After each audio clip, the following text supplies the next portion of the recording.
A blistering final it was, full of tears and joy. Over 51 games and 108 goals. 24 teams went kicking to kick it harder in the grand final, and one emerged champion in the 1 month Euro 2016. It was worth every hype. Hello and welcome to Football Planet here on Africanews with me, Juliet Bewa. So indeed, Portugal's European Championships history at the expense of France is still a trending football topic. This show is going to be heavy on the Euros, and we've also got an incredible lineup of football action on the continental club duty in Africa for you.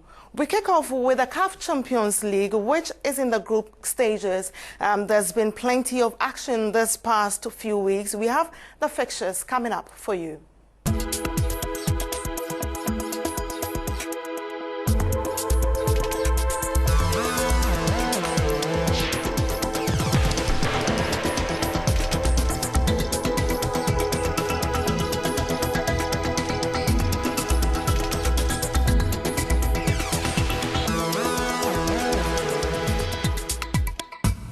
Right, so Ronaldo tears as brings Portugal Euro glory as the Euros wrapped up on Sunday. One man who is surely disappointed at the loss of the French national team is Marcel Desailly. Remember, he won the cap in 2000 and he has agreed to join us to make meaning of exactly what happened. Marcel, thanks for your time. Can you tell us, it's a very disappointing loss for France, you would say?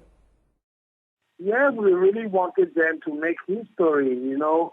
The competition was on our home soil, and I was really expecting France to perform. Especially they've won against the world champion, you know, in semi-final. So we could never imagine that on the final they could lose against Portugal. You know, when you don't score a goal, whatever happens, bar lots of opportunity, it's not a goal. So as long as you don't score, you're having a problem. It means that you've not been effective. So we've tried with Griezmann, with Sissoko, with Giroud, but it was not enough. It's a bit of a lack of experience. But one would ask, how did France lose this? Was it self-inflicted or they played a better side? They did not play better, but in the extra time they had that free kick that has hit the bar. But I think from the beginning of the game, we could see that France was much better than Portugal. But we were, you know, we had to be careful because with Nani, and it's strange a little bit because from the beginning of the game, Ronaldo, the Portuguese, was injured. So suddenly it was like, it's for us now. Nothing can stop us. They are not the level without Ronaldo to be able to compete against France, to have all these young and talented players. So this was the thought from the beginning. They did not happen like this. The football is something very, difficult, where if you don't make, the basic effort, you will lose. But some have compared this generation of French players to the era where you had the Zidanes and the Henrys. Is this team uniquely golden, as some say?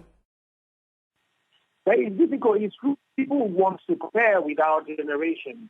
We were a little bit more leaders, but if you remove Zidane from our generation, from our team, probably this generation actually is better than what we were at the time.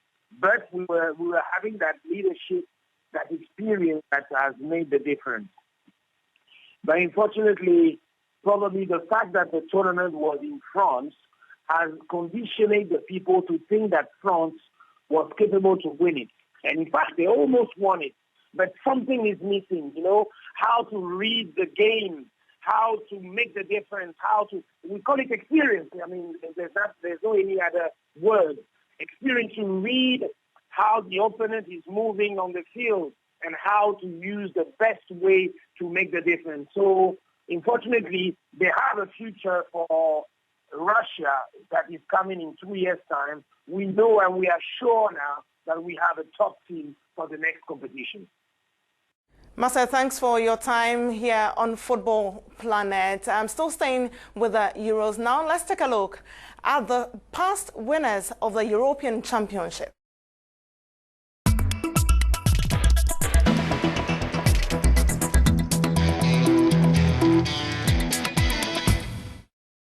So it's still raining the Euros here on Football Planet on Africanews. Joining me now in the studio are two Africanews journalists who follow the tournament extensively. I have Victor Moisio and Wahani Johnson Sambu. Gentlemen, you're welcome. Thank you. Let me start with you, Victor. What are some of the best moments you picked up from the tournament? Best player, best team? Best player, Dimitri Payet, and I think he produced the tournament's best moment for me. And with his winning strike for France against Romania in their opening game, to me that was special. And to me that goal did set the tone for the Blues. And I also think that is what ultimately kick-started the momentum for the French throughout their campaign. And also Jerome Boateng with his spectacular goal line clearance against Ukraine in Germany's opening game.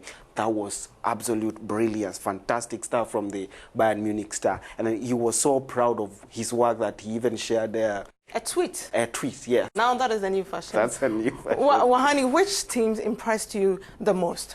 Des équipes qui ont impressionné, j'aurais pu citer... Yes, among the teams that have impressed me, you could mention Croatia for its technical mastery or Italy for its fighting spirit. But I will choose to talk about two teams that have truly been outstanding this tournament, Wales and Iceland. Gareth Bale's Wales has managed to reach the semi-finals for the very first time before its exit against Portugal, who are crowned European champions on Sunday. Then, of course, the Welsh, who are really impressive, just like the Icelanders. They participated in the Euros for the first time. They managed to reach the quarterfinals, which was incredible. Even though they were beaten by France, who are the runners-ups, we have to note the victories, especially against England. L'Angleterre en huitième de finale, et il méritait bien ce clapping.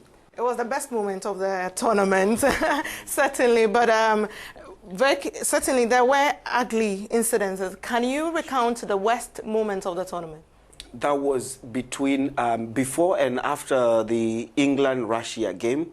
The fans had skirmishes, and the scenes were really ugly, and those were the fans, and it's no coincidence that for the players also they posted dreadful results in the tournament. I think if Russia had trained half as hard as their hooligans, they would have done much better. I'm sure, Wahani, you're sharing his thoughts. Yes, a little bit surprised by these outbursts early in the tournament, especially the violence that occurred in the early stages when the tournament began. The images of clashes between English and Russian fans in Marseille have been one of the black spots of this wonderful Euro 2016. But I am interested in the light moment of the tournament. Any unusual light moments of the pitch? Yep, certainly. And German coaches Jogi Löw's gross moment of the tournament appeared to be the biggest takeaway of their 2-0 victory against Ukraine. We know what we are talking about here. And then Iceland's spectacular run in the tournament was ended by France in the quarters, but they had become the tournament darlings. And the team itself and the fans were a really special lot. But one person that really stole the show was the Icelandic commentator. One is called Benedictson, and with his memorable reaction in the... I'll stop you right there. Let's take a listen to that commentary, Iceland against England. Þetta er búið! Þetta er búið! Þetta er búið, dómari! Sko mína, dómari! Trúu ekki mínum eigin augum! Þetta aldrei vekk! Ísland 2 lokastaðan hér í Nice! A very energetic commentator there. If you run commentary like this for 3 times, I'm not sure where he's going to be. But Wahani, a lot of interesting off-the-pitch times during this month. Which were your best? Yeah, certainly the defining moments, but I have chosen 3 in and off the field. Outside the first field, we note the gesture of Cristiano Ronaldo, swinging the microphone over a reporter in a pond. And for the record, that microphone was recovered and auctioned. Another element quite fun this time is a famous video of Eric Cantona, who was mocking the English after the elimination by Iceland in the second round. Cantona will no doubt be in the skin of the future manager of the English team. And before I finish, Juliet, you have to recall Cristiano Ronaldo's superb header against Wales. It was a jump of 2 meters 61 centimeters, a headbutt which flashed the ball at a speed of 71.3 kilometers per hour. It took 0.7 seconds before it hit the net. And best of all, this goal allowed him to equal the record for most goals scored in Euros, which is 9, and was held previously by Michel Platini. Just phenomenal. phenomenal there for Cristiano Ronaldo. But there's always a great way to be part of this show via our social media handles, #FootballPlanet. And a few of your comments when the game was heating up at the Euros. And this, the first one is, says, this is proof that it's not about how you start, but how you finish that counts. #Cristiano Ronaldo and Euro final. That is interesting comments coming from social media. Thanks, guys, for coming through here on Football Planet. It's been a delight coming your way with yet another edition of Football Planet here on your Pan-African channel of choice. Thanks for watching. We leave you with an original Euro 2016 moment. It was an emotional ending to a fantastic tournament. My name is Juliet Bewa. Join us same time next week. Stay on side.